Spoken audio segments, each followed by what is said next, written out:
안녕하세요. 2024년 오픈소스 컨트리뷰션 아카데미에서 린 멘토링 활동을 진행하고 있는 차불휘 멘토입니다.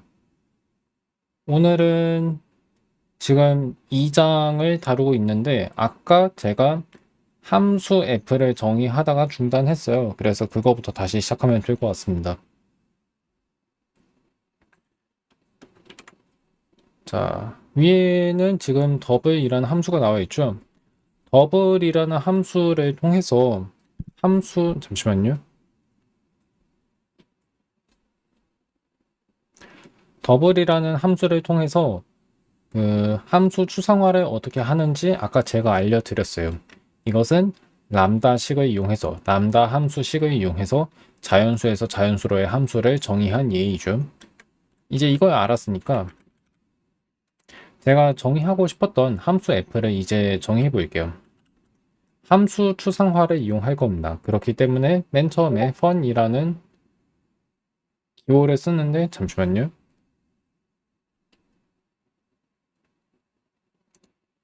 디스코드를 스트리머 모드로 바꾸고 있을게요.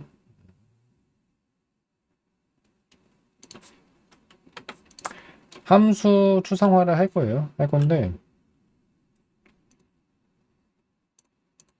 멀티태스킹이 안 되네요. 제가 잠깐만요. 네, 됐습니다.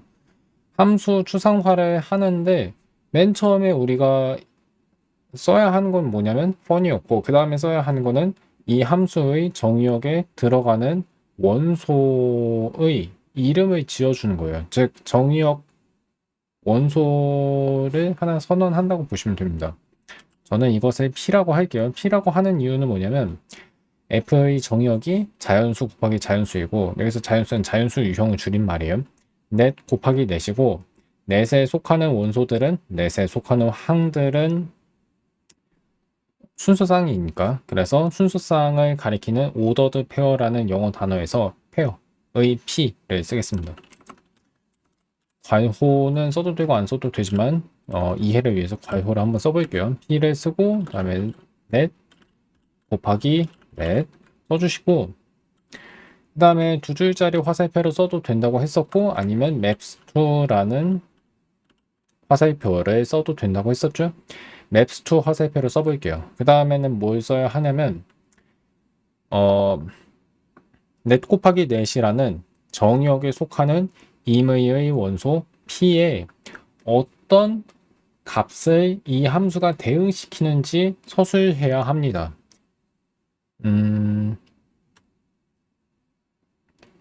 그래서 이제 좀 저는 생각을 해보고 있는데 이렇게 한번 해볼까요? 자, 제가 쓴 거의 의미를 한번 생각해 볼게요. 제가 쓴 식의 의미요. P는 순서쌍입니다. 근데 이 순서쌍은 지금 왼쪽에 들어가는 성분의 유형도 넷이고 오른쪽 성분의 유형도 넷이에요. 즉 P의 첫 번째 성분도 자연수고 P의 두 번째 성분도 자연수입니다. 따라서 P1 더하기 P2라는 식에서 각 항 P1과 P2는 모두 자연수예요. 그러면 그것들의 합한 합도 자연수가 나와야겠죠? 그래서 이것은 F의 공역인 넷에 들어갑니다. F의 공역인 자연수 유형에 P1 더하기 P2가 들어간다는 얘기예요. 그래서 함수는 정의가 잘 되어 있습니다. 자, 그런데 이제 제가 하나 보여드리고 싶은 건 이거예요. 함수 F를 다른 방식으로 정의할 수 있다는 겁니다. 네, 그 얘기 하기 전에 일단 F라는 게 이변수 함수라는 거를 설명드릴게요. 이변수 함수가 뭐냐면 변수가 두 개인 함수란 뜻이에요. 엄격하게 따지자면 이 f라는 함수도 변수가 두 개는 아니에요. 여기서 얘기하는 변수는 입력값을 얘기하거든요. 근데 하나잖아요. p 하나. 그러니까 두 개가 아니에요. 두 개라고 얘기하는 건 뭐냐면 그 정의역이 지금 곱 유형으로 되어 있기 때문에 그리고 그 곱 유형을 이루는 각각의 유형에 속하는 성분이 두 개이기 때문에 총 두 개이기 때문에 그래서 변수가 두 개라고 얘기하지만 그렇게 보일 수도 있고 그렇게 보일 수도 있고 하지만 곱 유형에 속하는 원소는 하나이기 때문에 결과적으로 이 f라는 함수를 정의하는 방식은 1변수 함수, 즉 변수가 하나짜리인 함수를 정의하는 방식과 본질적으로 엄청난 차이가 있는 건 아니에요. 그러니까 본질은 같습니다. 다만 정의역이 곱 유형일 뿐인 거예요. 근데 곱 유형이라는 것을 정의역에 넣음으로써, 그러니까 정의역을 곱 유형으로 만듦으로써 우리는 실질적으로는 입력값이 여러 개인 함수를 만들 수가 있는 겁니다. 예를 들어 볼까요? f라는 함수에 3이라는 자연수를 먼저 입력하고 7이라는 자연수를 또 입력하고 싶어요. 그러면 순서쌍을 먼저 만들어 줍니다. 3과 7을 묶어주는 순서쌍을 만들고 그것을 그 순서쌍을 f에 집어넣는 거예요. 그럼 이렇게 생각하시면 됩니다. f가 받을 수 있는 객체는 순서쌍이에요. 자연수 두 개가 아니라. 하지만 그 순서쌍에 자연수 두 개가 묶여 있기, 그러니까 그 순서쌍에 자연수 두 개가 있기 때문에 결과적으로는 f에 마치 두 개의 입력값을 집어넣은 것과 다를 바 없다는 거예요. 정확히 말하면 그렇지 않지만 효과는 똑같다는 얘기입니다. 왜냐하면 3 더하기 7을 계산해 줬으니까. f라는 함수가 그런 역할을 해줬죠. 그래서 f를 이변수 함수로 볼 수 있고, 만약 변수가 3개짜리인 함수를 정의한다면 어떻게 하면 될까요? 예를 들어서 어떤 함수를 정의하고 넷 곱하기 넷 곱하기 넷 하신 다음에 공역은 그냥 넷 하나를 만들어 주시면 되겠죠. 그 다음에 나오는 식은 뭐 적절한 식을 넣어야 하고요. 그런 식으로 하면 됩니다. 그러면 여기에서 제가 주석 처리한 함수 g는 3변수 함수인 거예요. 여기서의 변수는 입력값들을 얘기합니다. 따라서 입력값은 3개니까 3변수 함수가 돼요. 변수가 여러 개인 함수는 다변수 함수라고 얘기합니다. 그러면 다변수 함수가 린에서 어떻게 정의될 수 있는지를 설명드렸는데 이게 한 가지 방법이고 다변수 함수를 정의하는 다른 방법이 또 있어요. 그거를 이해하셔야 합니다. 근데 이거는 무슨 방법이냐면 커링이라는 건데 이 곱 유형을 사용하지 않고 출력값이 함수인 그런 함수들을 만들어서 함수들을 겹겹이 만들어서 다변수 함수를 정의하는 방법이에요. 커링은 출력값이 함수인 함수들을 연쇄적으로 만들어서 다변수 함수를 정의하는 방법이라고 설명할 수 있습니다. 이게 좋은 정의라고 얘기하기는 어렵지만 그것까진 자신 없어요. 그렇지만 이해는 이 정도로 충분할 것 같습니다. 그러면 f라는 함수를 커링으로 한번 다시 정의해 볼게요. f라는 함수를 커링이라는 방법으로 다시 한번 정의해 보겠습니다. 그렇게 하면 넷 우선 이렇게 써줘야 돼요. 넷 화살표, 넷 화살표, 넷. 그리고 아마 제가 설명은 안 드린 것 같은데 화살표가 여러 개 있는 함수 유형은 괄호가 지금 어디에 쳐져 있다고 보셔야 돼요. 근데 어디에 쳐져 있냐면 오른쪽 화살표에 쳐져 있다고 보시면 됩니다. 다시 말해서 오른쪽 화살표 바로 주변에 있는 유형을 감싸는 소괄호가 쳐져 있다고 보셔야 돼요. 소괄호가 이미 쳐진 상태라고 보셔야 합니다.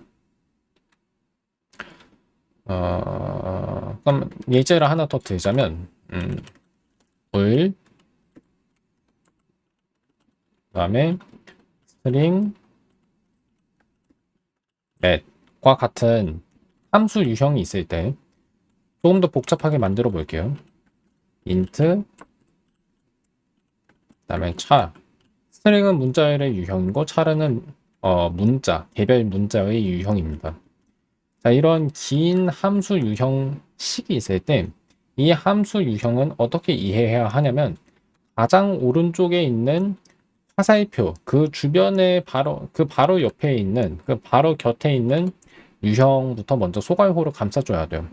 다시 얘기해서 가장 오른쪽에 있는 화살표 그 주변에 있는 유형 int와 차르 그 유형을 소괄호로 감싸줘야 합니다.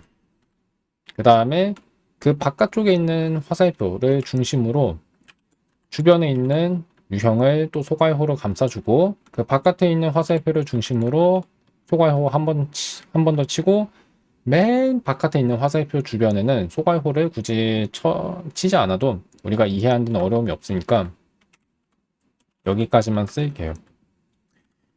그래서 화살표가 연쇄적으로 나타난 함수 유형은 이렇게 얘기합니다. 이 함수 유형 화살표가 오른쪽으로 결합한다고 얘기해요. 오른쪽부터 괄호 칠한 얘기입니다. 자, 그렇고 잠시만요.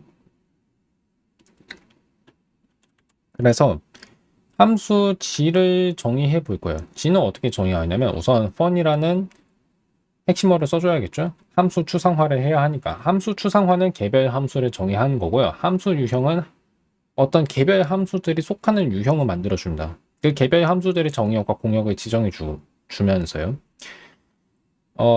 맨 처음에 들어가는 그러니까 맨 처음에 들어가는 입력값의 이름을 지정해 줘야 하는데 저는 이것을 x라고 써볼게요. x 다음에 이 x가 속하는 유형을 적어야 하는데 그 유형이 뭘까요? g의 정의역입니다. 그럼 g의 정의역이 뭔지를 왼쪽에서 봐야겠죠? 넷 화살표 소괄호, 넷 화살표, 넷 소괄호 라고 나와 있는데 가장 밖에 있는 화살표의 왼쪽에 있는 유형이 이 함수 g의 정의역이에요. 근데 그게 넷이죠? 그러니까 첫 번째 인수 x의 유형은 넷이 되어야 합니다. 이렇게 써줘야 하고 이렇게 써준 다음에 이번에는 두 줄짜리 화살표를 쓸게요.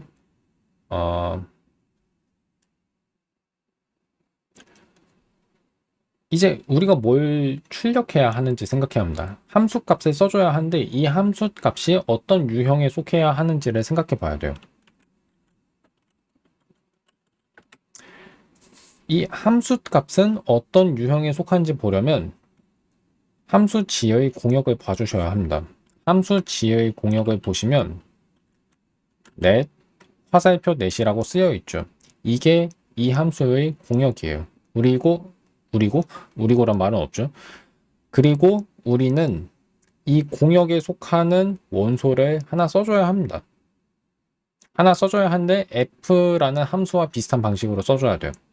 일단 그거는 생각하지 마시고 이 함수 유형에 속하는 개별 함수를 어떻게 정의할 수 있는지 생각해 보셔야 합니다. 함수 추상화, 람다 함수 작성을 하셔야 돼요. 그래서 그걸 하는 방법은 fun을 쓰는 건데 fun이라는 말을 쓴 거긴 하지만 이번에는 일부러 람다라는 기호를 써보겠습니다. 그러니까 fun과 람다는 똑같은 의미예요. 똑같은 의미인데 잠시만요.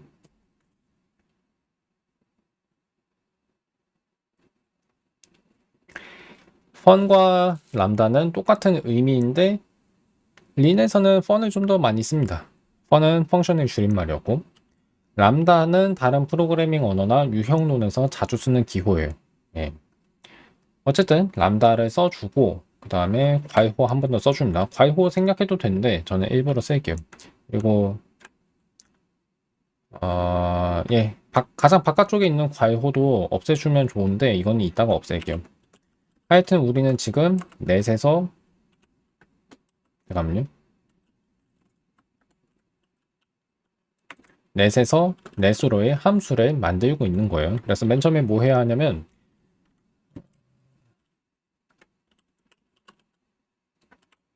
이제 두 번째 입력 값을 지정해 줘야 하는 거예요. 근데 우리가 만드는 함수의 인수의 이름을 붙여주는 거죠. 그래서 이것을 y라고 한번 써보겠습니다. y 그 다음에 y는 넷에 속해야 돼요. 왜냐하면 우리가 정의하려는 함수의 정의역은 넷이니까. 그래서 y는 넷에 속해야 하고 출력값 또한 넷에 속해야 합니다. 그것이 우리가 정의하려는 함수의 공역에 속하니까. 근데 이 식은 아무렇게나 쓰면 안 되고 제가 f를 정의할 때와 비슷한 식을 써야 돼요. 근데 p라는 변수가 함수 g의 정의에는 나타나지 않죠. 그래서 여기서 어떻게 생각해야 하냐면 p가 잠시만요. p가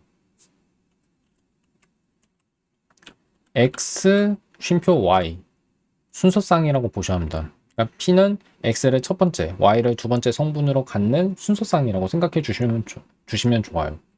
그러면 p1은 뭐를 의미하냐면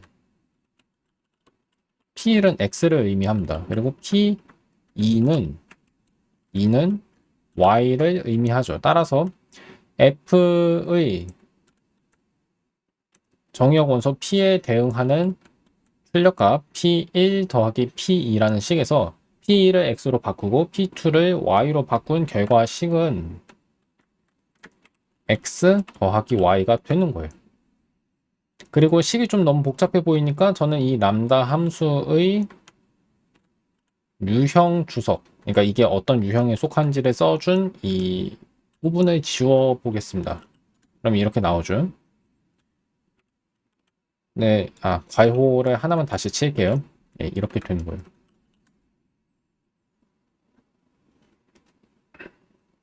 펀 다음에 람다가 쓰이는 게 약간 헷갈릴 수 있으니까 이번에는 람다 지우고 그냥 펀이라는 말을 쓸게요. 자, 함수 G를 이렇게 정의했습니다. 근데 펀이란 말이 연속해서 두 번 이렇게 나올 경우에 이걸 좀 더 축약하는 방법이 있어요. 그러니까 지금까지 이해는 이렇게 하시면 됩니다.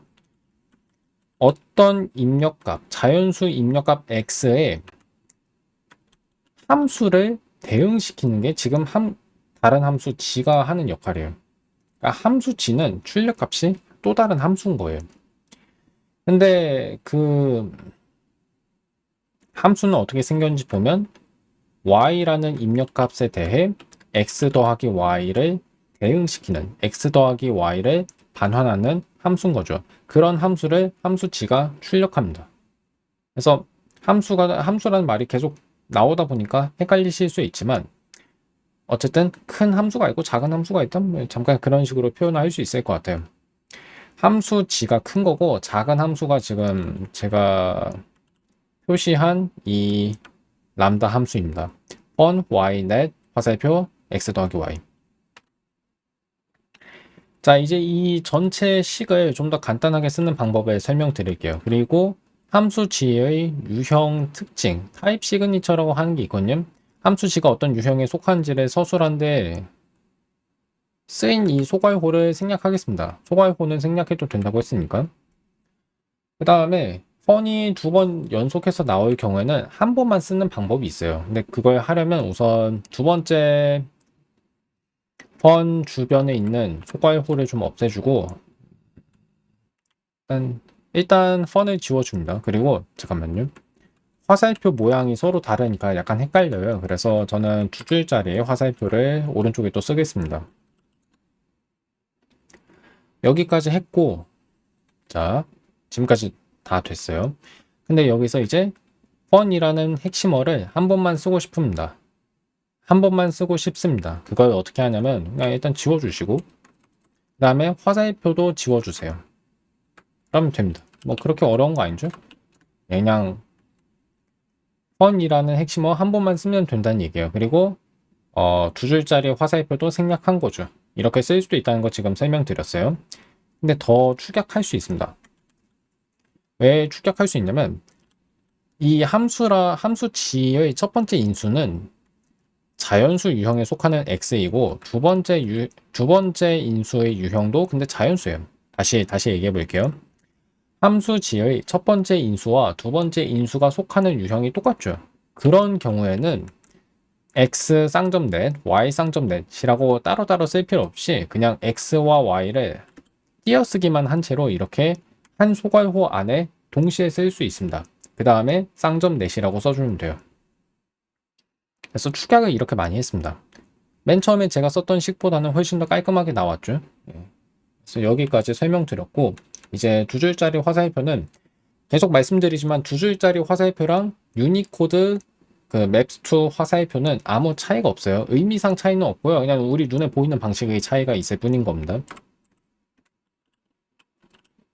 자, 맵스2 화살표로 바꿔줬고, 이제 제가 여러분에게 설명드리고 싶은 건 함수 f랑 함수 g가 하는 역할이 똑같다는 걸 보여드리는 거예요.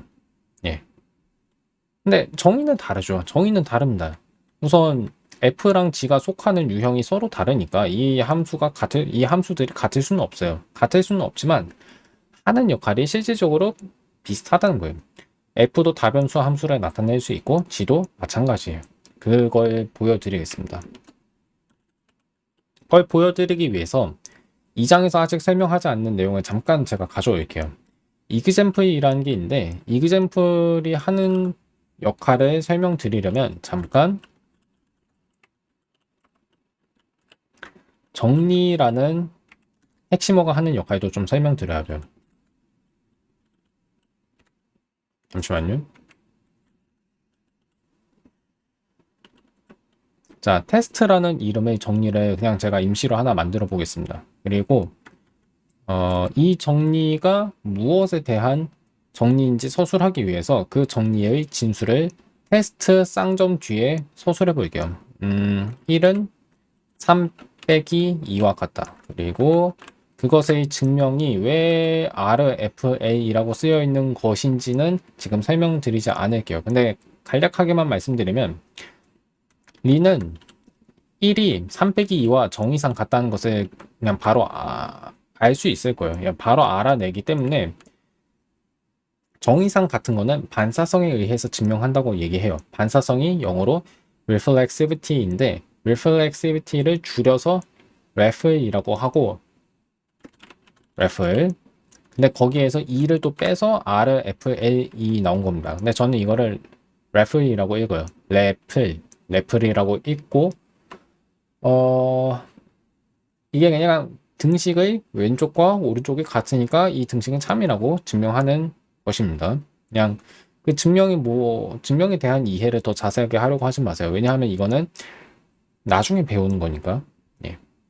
근데 어쨌든 정리라는 핵심어는 정리 이름을 사용자가 반드시 지정해줘야 하는데 가끔은 이름이 쓸모 없을 때가 있어요. 딱히 이름을 짓고 싶지 않을 때가 있습니다. 그럴 때는 뭘 해주면 되냐?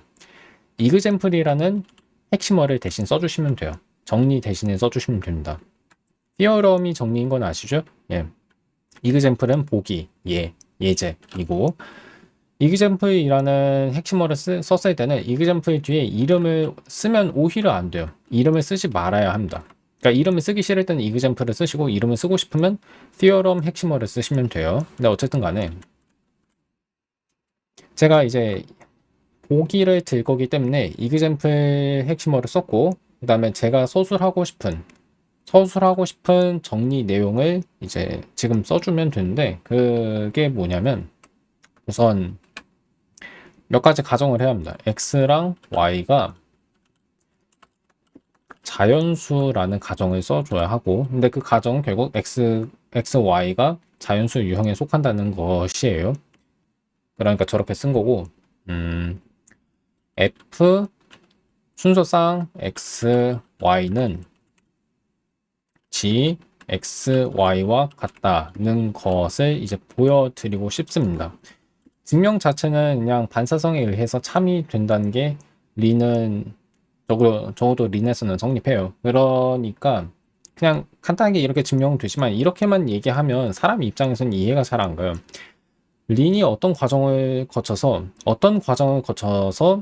f, x, y라는 식이 g, x, y라는 식과 같은지를 판단했는지 지금 제가 설명드릴게요. 그걸 위해서 잠깐 증명을 작성하는 다른 모드로 들어가겠습니다. 전략 모드라고 하고 영어로는 택틱 모드라고 하는데 이 모드를 사용하면 좀 더 간단하게 증명을 작성할 수 있어요. 물론 그래도 그 증명이 얼마나 길고 복잡할지는 나중에 보시면 압니다.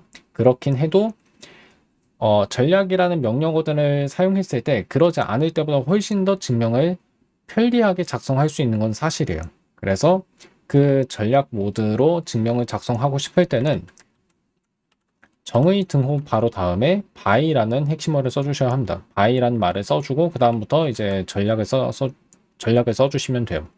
refer은 전략이기도 합니다. 그래서 refer이라고 써도 오류가 안 생기죠.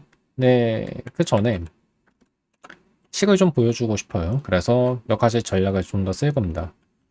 아래 메시지를 잠깐 볼게요. x랑 y가 자연수 유형에 속한다는 가정이 있고 그 가정을 바탕으로 그 f 왼쪽에 있는 이 빨간색 기호는 증명 목표를 설명하는 기호라고만 봐주시면 좋겠습니다. 더 자세하게는 얘기 안 할게요.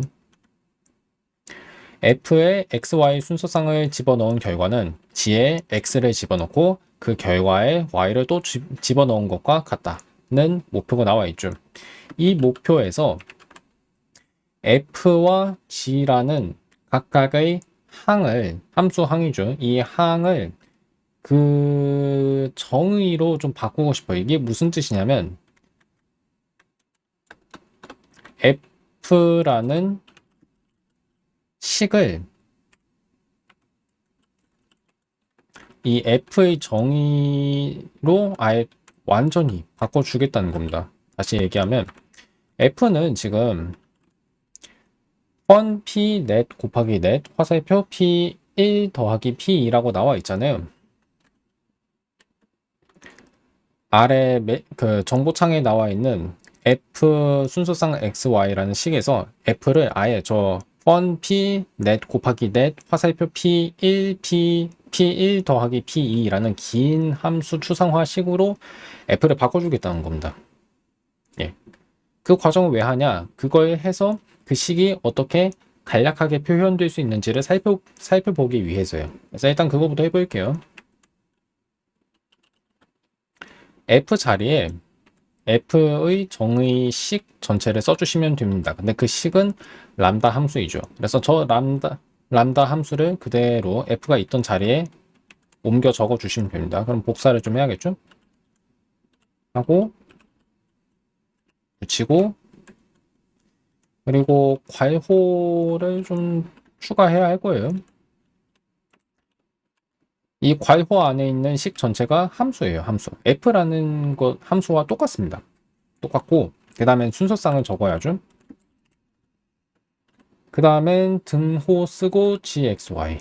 자, 그러면 오류가 사라졌죠? 오류가 사라졌다는 건 제가 잘 작성했다는 거예요.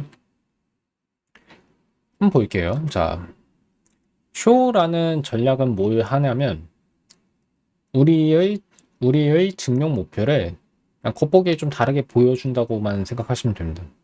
그러니까 겉보기상 다르게 바꿔주는 거예요. 근데 이 바꿔주는 게 정당화되는 이유는 뭐냐면 바꿔주는 게 정당한 이유는 뭐냐면 그 바뀌기 전의 식과 바뀐 후의 식은 논리적으로 동등하기 때문이에요. 논리적으로 동등하다는 건 그 이전이 참이면 그 뒤도 참이고 그 뒤가 참이면 그 이전도 참이다. 즉 두 가지의 진리값 참 또는 거짓, 참 거짓 여부가 같기 때문에 앞에 있는 식을 뒤에 있는 식으로 바꿔줘도 괜찮다. 어차피 우리가 참인지 거짓인지를 따질 땐 두 가지 식의 참 거짓은 그 여부가 똑같기 때문에. 그래서 그럴 때 모양만 좀 바꿔주는 역할을 show라는 전략이 해주는 겁니다. show는 그래서 증명 목표를 다음과 같이 보여라 라는 의미라고 보시면 돼요.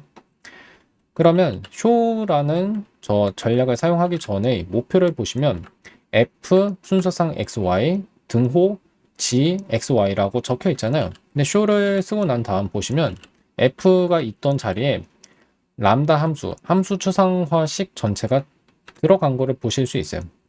여기서 p.first라는 부분은 p1이랑 똑같습니다. first를 줄여서 fst라고 쓴 거예요. 근데 그것은 p의 첫 번째 성분을 구하라는 얘기고 그럼 뭐 p_first는 결국 p1이랑 같은 얘기죠. second도 지금 snd라고 줄여서 쓴 겁니다. 그래서 p_second는 p2랑 똑같아요. p2 p라는 순수쌍의 두 번째 성분을 나타내는 거죠. 그래서 우리가 적은 식이랑 다를 바가 없습니다. 그 다음에 제가 하고 싶은 건 뭐냐면 g라는 저 항에다가 g의 정의를 아예 집어넣는 거예요. 그러니까 g라는 식을 g의 정의로 바꿔주고 싶습니다. 그렇게 할 거예요. 그걸 위해서 잠깐 또 다시 설명드리면 g는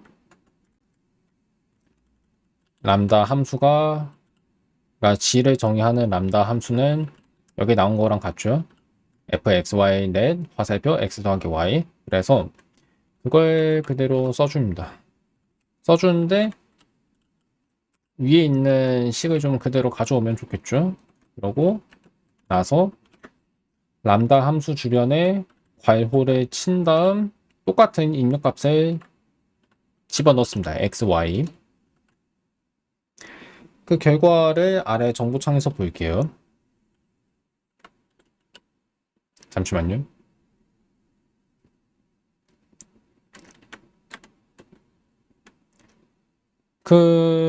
한번 볼까요?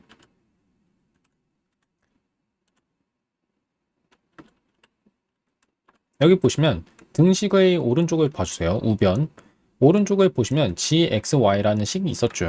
근데 g에다가 g의 정의를 집어넣었잖아요. 정확히 얘기하면 g가 있는 자리에서 g를 빼고 그 g의 정의를 넣은 겁니다. 대체한 거죠. 대체한 결과. 다음과 같이 나옵니다. P1 더하기 P2 이게 등식의 왼쪽이고 등식의 오른쪽은 이렇게 나와 있죠. 선 XY 화살표 X 더하기 Y 그리고 여기에다가 XY를 집어넣고요.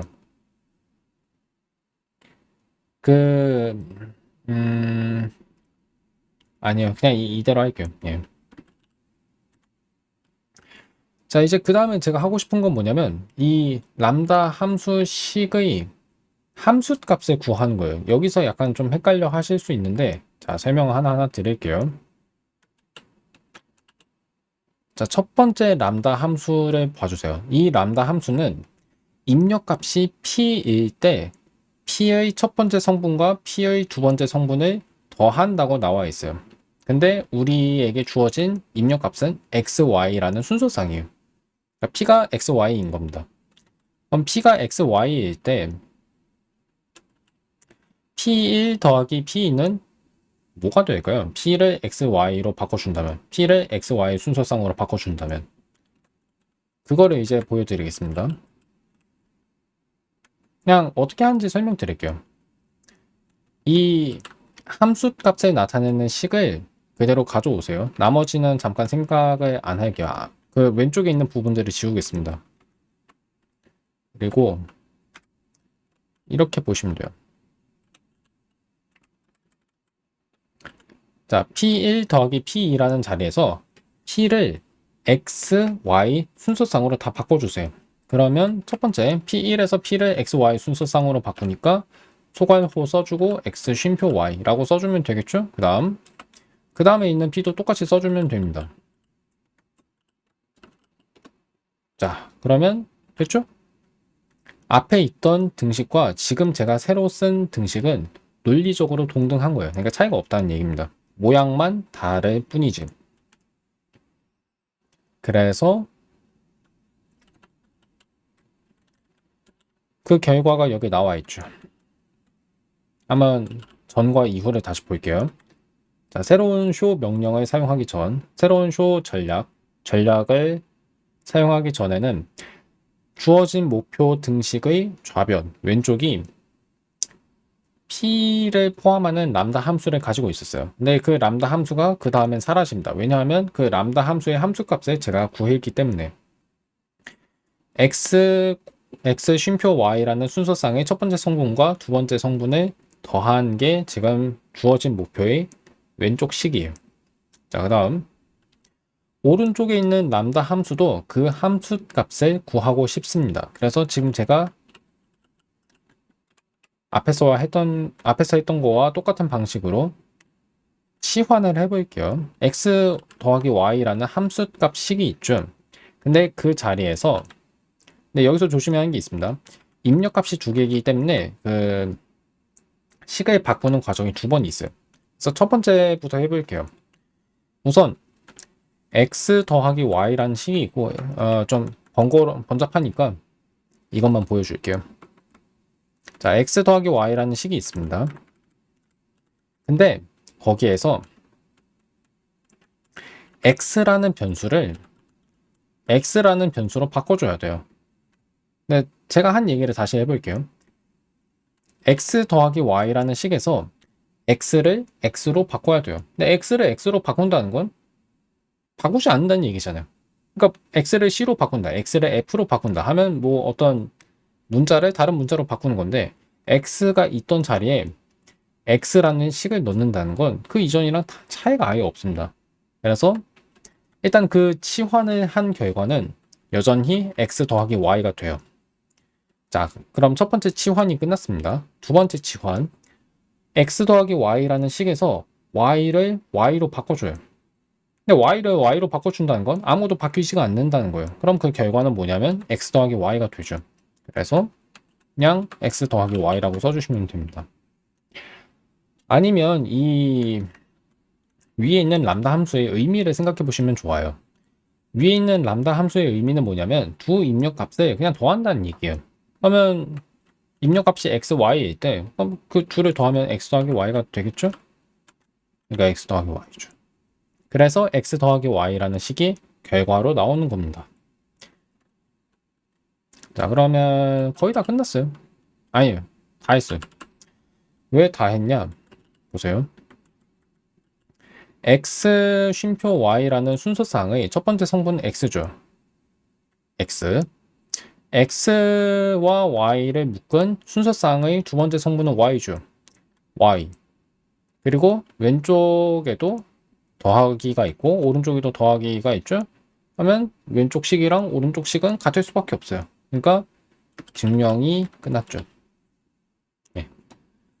증명이 끝났습니다. 그래서 여기까지 제가 길게 설명해서 알려드리고자 한 게 뭐냐면 다변수 함수를 정의하는 방식이 두 가지가 있고 f라는 함수와 같은 방식은 대부분의 수학 교재 그리고 공대 교재에서 볼 법한 방식이에요.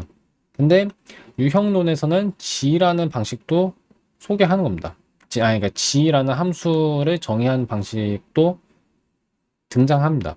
그 방식이 커링이라는 거고, 커링이라는 것은 앞에서 제가 얘기한 것처럼 함수 값이 또 다른 함수인 여러 함수들을 겹겹이 연쇄해서, 연쇄해서라는 말 다음에 뭐라고 말을 해야 할지 모르겠네요.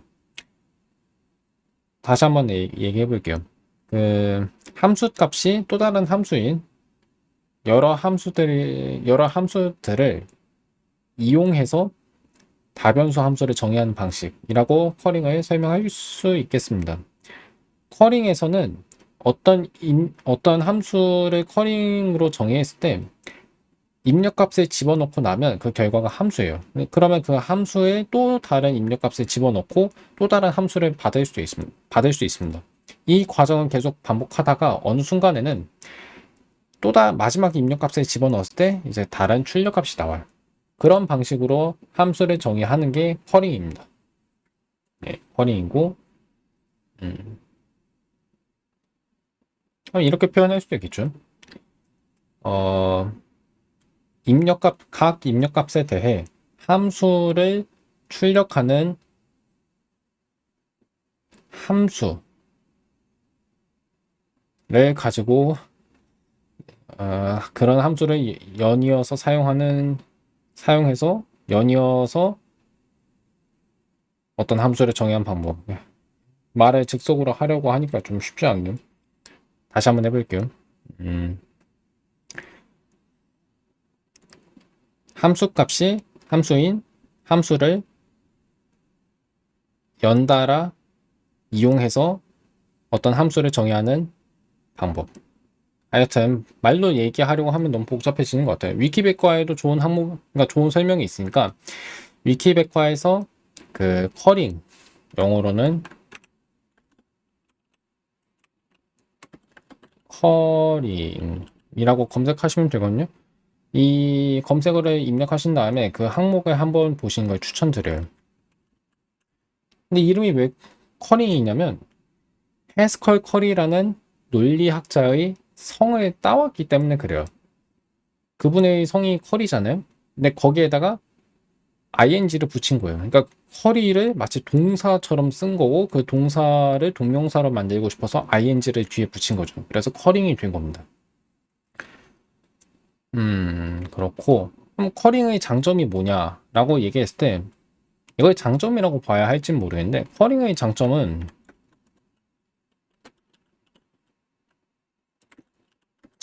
아까 우리가 3과 7을 집어넣은 걸 보여드렸던 것 같아요. 그러니까 3과 7을 집어넣은 사례를 들었었는데 다시 한번 적어보겠습니다. F37이라고 쓸 수 없는데 순서상 37이라고는 쓸 수 있죠. F의 경우에는. 그러니까 순서상을 F에 집어넣는 거죠. 근데 G 같은 경우에는 3만 먼저 집어넣는 게 가능해요. 다만 이것은 계산은 안 되고 이걸 뭐 어떻게 써야지? 리듀스라는 게 있거든요. 여기서 너무 복잡해지는. 이거는 그냥 넘어가 주세요. 리듀스라는 명령어는 어떤 주어진 식을 축약하는 건데 축약을 해봤자 별로 그렇게 축약된 식이 안 나와서 사용을 안 하겠습니다. 그럼 그냥 이렇게 써드릴게요. G3이라는 건 여기서 어떻게 정의되냐면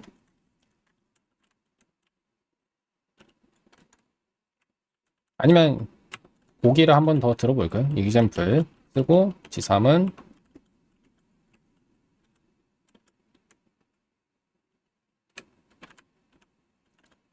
자 이거는 이해가 가실까요? 잠깐만요.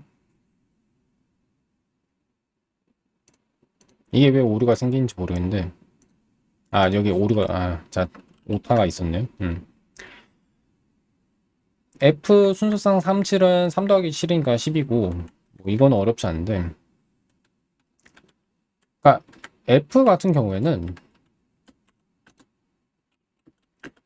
F3이라는 식을 쓸 수가 없어요. 왜냐하면 F에는 순수상을 집어넣어야 하는데 F에 자연수를 집어넣으면 유형이 안 맞으니까 F의 정의역과 3의 유형이 안 맞아요. 그러니까 F3이라는 건 구할 수 없죠. 근데 G는 가능합니다. 왜냐하면 G는 입력값에 하나씩 먼저 넣고 그 다음에 출력되는 또 다른 함수를 가지고 다음 입력값에 집어넣는 방식으로 정의가 되어 있기 때문에 그럼 G3은 뭐냐? 자 여기 쓴 것처럼 G의 정의를 그냥 G 자리에다 집어넣고 그 뒤에 3을 써주시면 되긴 하죠. 그러면 이게 G3은 x, y를 입력받았을 때 x 더하기 y를 출력하는 익명함수, 익명함수란 말 아까 썼던 것 같아요. 익명함수, 람다 함수, 함수 추상화에 3을 집어넣은 결과와 같다. 뭐 볼 수 있어요. 근데 이 결과가 뭔지 한번 생각을 해보자는 거예요. 지금 축약된 식을 다시 한번 풀어보겠습니다. x, y가 지금 하나의 소괄호 안에 있는데 이걸 찢어볼게요. 그러면 fun이라는 핵심어도 다시 한번 써야 합니다.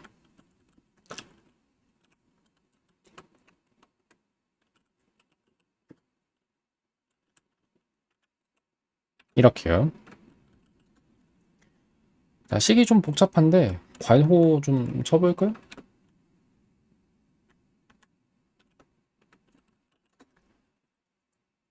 아까 제가 설명드린 대로 하시면 돼요. x라는 입력값에 대해서 람다 함수를 출력하는 거예요.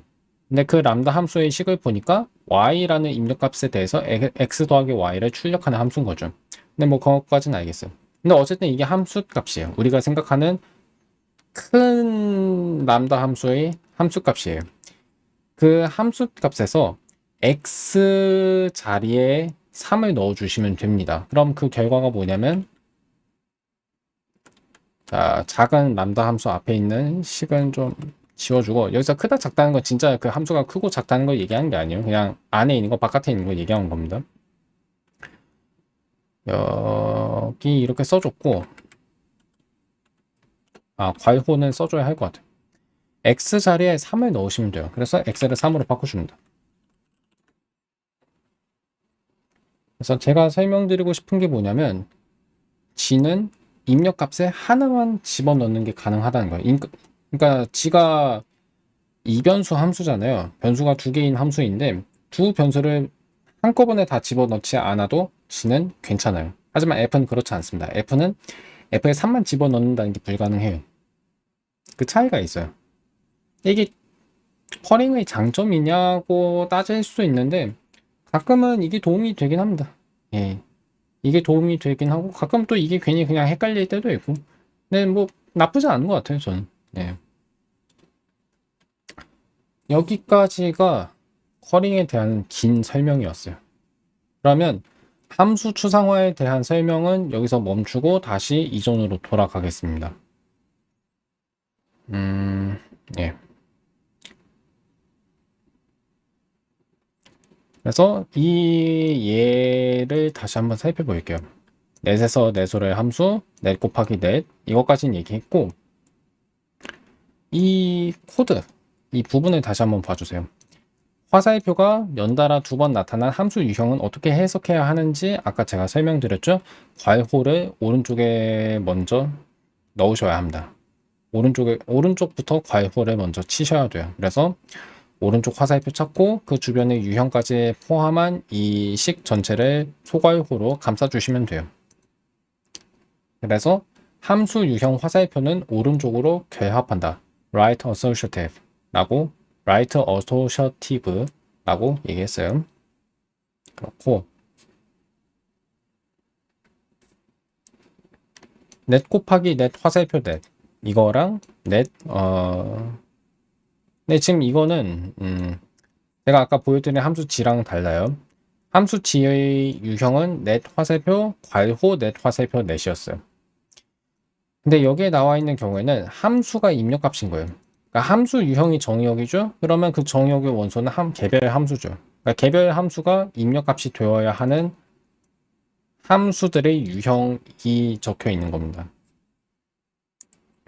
이런 함수는 고차 함수라고 얘기해요. 그러니까 입력값이나 출력값이 함수가 되어야 하는 경우를 고차 함수라고 얘기할 겁니다.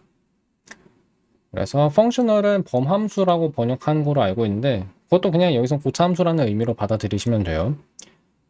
넷석 얘기했고 그다음에 0 쉼표 1이 나오고 이제 넷 애드가 왜 유형이 넷 화살표 넷인지 이해하실 수 있을 겁니다. 이게 왜 넷 화살표 넷이지? 라고 생각하실 수 있는데 다변수 함수를 커링의 방식으로 정의했기 때문에 이런 거예요.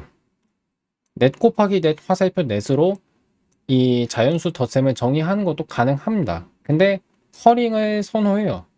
다른 프로그래밍 언어에서도 커링을 선호하는 걸로 알고 있어요. 그러다 보니까 입력값을 하나 집어넣으면 함수를 출력하고 그 함수에서 두 번째 입력값을 집어넣어서 최종 결과값을 출력하는 함수를 만든 겁니다.